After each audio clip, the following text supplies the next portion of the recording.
अच्छा, मैंने इस तरह से रैंकिंग कर दी थी, यानी कि सबसे पहले पेंसिल से मैंने पूरी काउंटिंग लिख ली और देन फिर मैंने उसको जितने टाइम से रिपीट हो रहा था डिवाइड करके लिख लिया। अब पता है हमने क्या करना है, अब हमने इसको देख के रैंक करना है। 7 था ना, अब हमने देखना है कि असेंडिंग ऑर्डर में जहाँ पर 7 आया था उसके साथ कौन सा रैंक हमने दिया था। ठीक है, 7 नंबर कहाँ पे आया था? अगर मैं इस असेंडिंग ऑर्डर के लिहाज से देखूँ तो 7 नंबर आया था यहाँ पर। ठीक है, यहाँ पे आया था और 7 के साथ रैंक कौन सा था? 14.5। ठीक है, तो इस तरह से आपने यहाँ पे 7 के सामने बिल्कुल 14.5 लिख दिया है। ठीक है, इसी तरह से ये क्या है, आई थिंक 2 है, और असेंडिंग ऑर्डर में 2 के ऊपर रैंक 2 ही आया था तो आप 2 ही लिख देंगे। अच्छा, ये नंबर 9 है, असेंडिंग ऑर्डर में नंबर 9 पर कौन सा आया था? नंबर 9 सबसे लास्ट में था असेंडिंग ऑर्डर में, और इसके ऊपर रैंक आया था 16, तो आपने इसके सामने लिख दिया है 9 के सामने आपने लिख देना है 16। इसी तरह से 5 है, 5 के सामने देखिए 5 का रैंक आया था 8.5 तो आपने 8.5 लिख दिया। इस तरह 6 है, 6 का आया था 11.5 ने 11.5 लिख दिया। 7 का आया था 14.5 आपने 14.5 लिख दिया। 5 अगेन आ रहा है तो अगेन 5 का 8.5 ही होगा।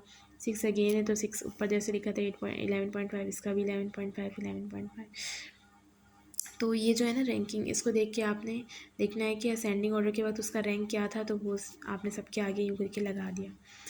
अब देखिए जिसके साथ इस वक्त मॉड्यूलस लगाने से पहले जिसके साथ जो साइन था वो उसके साथ लगा दें। माइनस माइनस, देखिए 9 के साथ नहीं था तो मैंने इसके साथ जो रैंक इसको दिया है वो 16 है, और मैंने इसको देखिए पहले असेंडिंग ऑर्डर में हमने रैंक को किया हुआ था ना। अब हमने रैंक को असेंडिंग ऑर्डर के लिहाज से नहीं, हमने इसको असेंडिंग ऑर्डर से पहले असेंडिंग ऑर्डर में सीक्वेंस देने से पहले जो सीक्वेंस थी उस लिहाज से रैंक को अरेंज किया। अब हमने सबके साथ माइनस पॉजिटिव, जिस नंबर के साथ पॉजिटिव था मैंने रैंक भी पॉजिटिव लगाया, जिस साथ नेगेटिव था उसमें मैंने नेगेटिव लगा दिया। ठीक है, तो हमारे पास ना 2 वैल्यूज़ होंगी, एक हमारे पास टी पॉजिटिव की वैल्यू होगी, यानी कि जितने भी प्लस वाले साइन से आपने उसको प्लस करना है, और जितने भी नेगेटिव वाले साइंस हैं आपने उनको प्लस करना है। देखिए जब नेगेटिव वाले साइंस को आप प्लस करेंगे ना तो उसमें आपने नेगेटिव साइंस को इग्नोर कर देना है। आप ऐसे नहीं करेंगे कि -1 माइनस का 3.5 माइनस का 6 माइनस का 1 माइनस का 6 इज इक्वल्स टू माइनस का 7, ऐसे नहीं करना।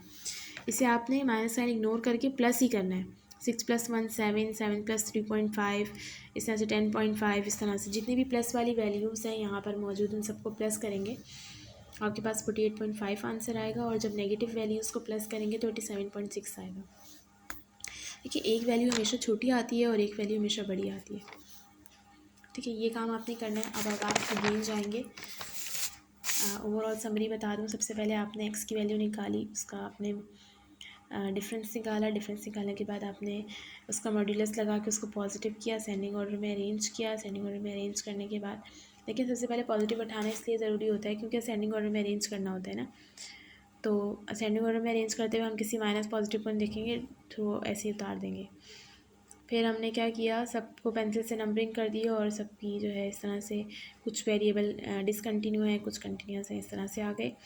और देन फिर मैंने उसको रीअरेंज, जिस तरह पहले असेंडिंग ऑर्डर में अरेंज किया था मैंने रीअरेंज कर दिया, जिस तरह से पहले रैंकिंग से पहले उसका ऑर्डर था उस तरह से कर दिया, और सबके सामने उसके रैंक लिख दिए, स्पेसिफिक रैंक जो हमने असेंडिंग ऑर्डर के बाद से आए थे, जो साइन था वो लगा दिया मैंने। इस तरह से नेगेटिव साइंस को अलहदा प्लस कर लिया और पॉजिटिव साइंस को अलहदा मैंने प्लस कर लिया।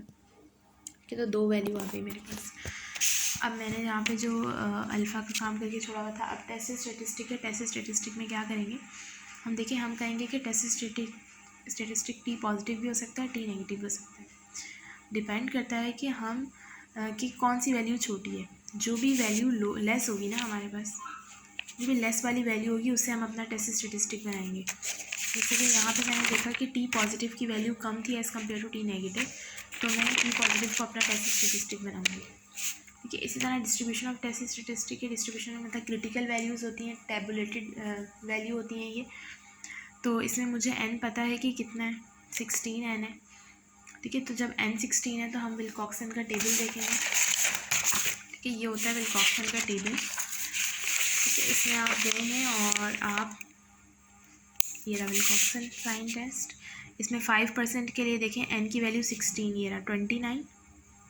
ठीक है, तो डिस्ट्रीब्यूशन ऑफ टेस्ट स्टैटिस्टिक में आपने टी टेबुलेटेड की वैल्यू लिख दी जो कि क्रिटिकल वैल्यू 29 थी। फिर डिसीजन रूल में आप ये कहेंगे रिजेक्ट एच नॉट अगर कंप्यूटेड वैल्यू कम होती है टेबुलेटेड वैल्यू से। यहाँ पे स्टेटमेंट उल्टी हो जाएगी। जैसे हमेशा हम यूँ लिखते हैं ना कि calculated value is greater than tabulated value, H not will be reject. यहाँ पे हम उल्टा काम करेंगे, कंप्यूटेड वैल्यू अगर कम होगी टेबुलेटेड वैल्यू से तो हमारे पास रिजेक्ट होगा एच नॉट। तो हमारे पास टेबुलेटेड वैल्यू क्या है 29 है, ठीक है। या तो 29 के बराबर होनी चाहिए, 29 से कम होनी चाहिए, तो हम रिजेक्ट कर लेंगे। अभी हमने देखा कि हमारी वैल्यू आ रही थी 48.5 समथिंग, तो 48.5 हमारे पास 29 से छोटा नहीं है ना, तो ये हमारे पास यहाँ पे हो जाएगा cancel. That reject we will fails to reject H naught. T positive हमने लिया। अब मैं यहाँ से हम ये बताएंगे कि टी पॉजिटिव को हमने as a computed value choose किया क्योंकि उसकी वैल्यू छोटी थी, 48.5 नहीं है, 29 से छोटा, तो एच नॉट को हम रिजेक्ट करने में फ़ेल हो गए।